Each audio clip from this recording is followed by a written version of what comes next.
Dans son message de Vux à la nation, le président Jean-Pierre Fabre de l'Alliance nationale pour le changement, ANC, invite les Togolais à reprendre la lutte pour la reconquête des espaces de liberté perdus. L'opposant précise que son parti est toujours favorable à une union de l'opposition pour mener la bataille du changement. Mais à condition. Bonne lecture. Togolaises, Togolais, mes chers compatriotes, nous arrivons au terme d'une année qui aura été tout aussi difficile pour l'ensemble des populations togolaises. Et nous voulons croire qu'elle emporte avec elle son lot d'infortunes, pour que la nouvelle année qui commence voit renaître et grandir dans les cœurs, la foi, le courage et la confiance qui engagent les grandes actions nécessaires à la réalisation des nobles objectifs d'alternance et de changement que nous nous sommes fixés.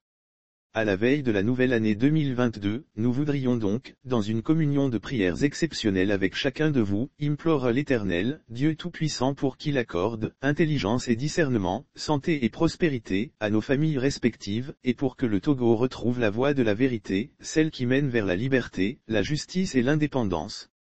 Togolaises, Togolais, notre pays continue de souffrir des graves conséquences des agissements de charlatans qui ont abusé de l'aspiration profonde des Togolais au changement pour propager avec un aplomb inqualifiable, les théories les plus curieuses qu'une analyse sérieuse et froide aurait anéanties. À coups de mensonges, de bluffs et de leurres, à coups de mystifications et de fanfaronnades, ces imposteurs ont réussi à corrompre l'intellect de citoyens, agressant en permanence les véritables opposants et faisant du même coup, la part belle au pouvoir oppresseur qui maintient le Togo et le peuple togolais sous le joug de la dictature depuis plusieurs décennies. Voilà comment ils ont mis un coup d'arrêt à la lutte engagée par le peuple togolais pour s'émanciper de cette dictature.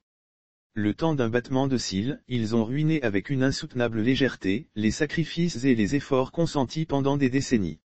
Ils n'ont pas hésité à offrir leur complicité au régime RPT/UNIR pour réduire voire fermer de nombreux espaces de liberté conquis de haute lutte par les forces vives de la nation togolaise.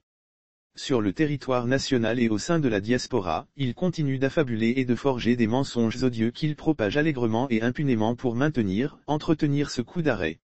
Faire obstacle, empêcher toute remobilisation des populations, tel semble être leur agenda à peine voilé.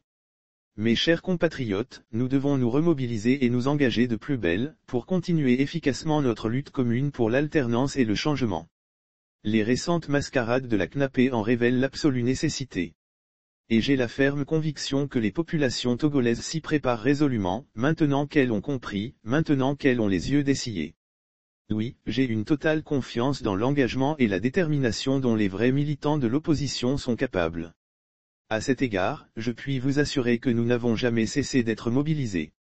Nous n'avons jamais baissé la garde face à l'oppresseur. Au contraire, nous avons poursuivi la lutte sur les divers fronts ouverts et nous entendons maintenir nos efforts tout au long de la nouvelle année, sur le territoire national et dans la diaspora pour mobiliser l'ensemble des forces vives de la nation, en vue de l'objectif commun. Pour l'heure, notre plus grand souhait est que chaque famille puisse vivre un moment de réconfort et de joie durant ces fêtes de fin d'année et du nouvel an.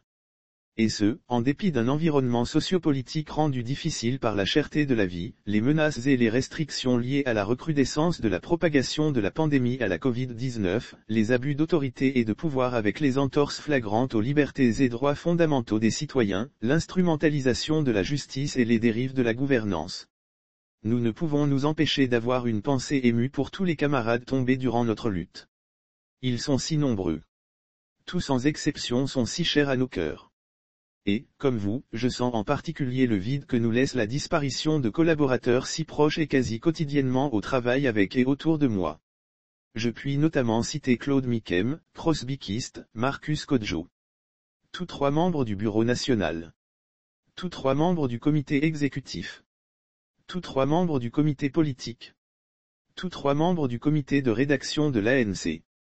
Tous trois conseillers municipaux. Disparus en si peu de temps. Qu'ils reposent en paix. Je puis également citer Raymond Koussouchbo et Thomas Vaudy, tous deux conseillers municipaux, et tous deux présidents fédéraux loyaux et dévoués. Nous leur rendons ici un très vibrant hommage en réitérant notre compassion et notre solidarité à toutes les familles affligées. Nous pensons aussi aux victimes des massacres et des passages à tabac du pouvoir RPT/UNIR, ainsi qu'à toutes les personnes abattues de sang-froid au cours d'opérations policières de répression. Nous demandons aux autorités togolaises de faire cesser les actes de violence exercés sur les citoyens par les éléments des forces de l'ordre et qui se traduisent par des pertes en vies humaines. Nous demandons également que les auteurs soient identifiés et remis à la justice pour être jugés et punis conformément à la loi.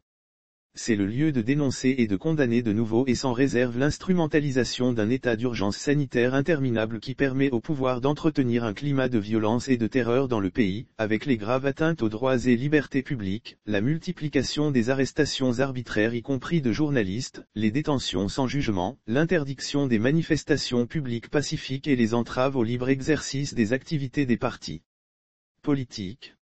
Nous continuons d'avoir une pensée compatissante pour les femmes et les commerçants ruinés dans les incendies des marchés en janvier 2013 et abandonnés depuis lors à leur triste sort. Nous pensons aux victimes des braquages à répétition. Nous pensons aux jeunes en détresse, confrontés à un chômage endémique et à un népotisme sournois. Nous pensons enfin aux prisonniers politiques, qui croupissent en prison pour avoir manifesté leur opposition au régime en place. À tout, nous renouvelons notre pleine solidarité et notre plein soutien, en exigeant la libération de tous les prisonniers politiques. Togolaises, Togolais, mes chers compatriotes, la reconquête de nos espaces de liberté perdus tient à chacun et à chacune d'entre nous. Il nous faut pour cela, sortir notre lutte commune de l'enlisement dans lequel une bande de prestidigitateurs l'ont plongé et tente de l'y maintenir à la satisfaction de la dictature du RPT/UNIR. Aujourd'hui, l'ensemble de l'opinion nationale est édifié sur les manœuvres sordides qui ont conduit à cette situation. Et il est réconfortant de constater que les vrais combattants de la liberté et de la démocratie demeurent disponibles pour poursuivre avec la rigueur et le sérieux requis, la lutte exaltante que nous avons toujours menée aux côtés du peuple togolais pour la libération de notre cher pays le Togo. Mais nous devons ouvrir les yeux et faire désormais preuve de vigilance et de discernement. Nous sommes favorables à une véritable union de l'opposition pour mener la bataille du changement. Mais l'union n'est pas la fusion ou l'uniformisation. L'union n'est pas la candidature unique. Et l'union mal comprise crée des dégâts considérables dans la lutte de libération du peuple togolais. L'union n'est pas un slogan que l'on proclame urbi et orbi pour circonvenir et séduire les populations qui n'y voient que du feu. Elle n'est pas une stratégie visant à éliminer un partenaire. L'union n'est pas une formule magique qui permet d'éviter la lutte pour l'assainissement du cadre électoral. Au contraire. L'union est un combat qui se pratique dans la sincérité et la vérité. Voyez ce que ceux qui s'en sont proclamés les chantres ont fait en son nom, un gâchis politique sans précédent. Je demande donc à tous de décrocher de la chimère ambiante et de rejoindre, à nos côtés et aux côtés des vaillants combattants de la liberté et de la démocratie, c'est-à-dire aux côtés du peuple togolais mobilisé, la lutte véritable pour la véritable alternance et le véritable changement qui feront de notre pays, une terre de liberté et de justice, une terre de solidarité et de prospérité partagée. Vive le Togo libre et démocratique. Bonne et heureuse année 2022 à tous, et que Dieu Tout-Puissant vous bénisse. Ablodz. Ablodz. Ablodz Jebadjia.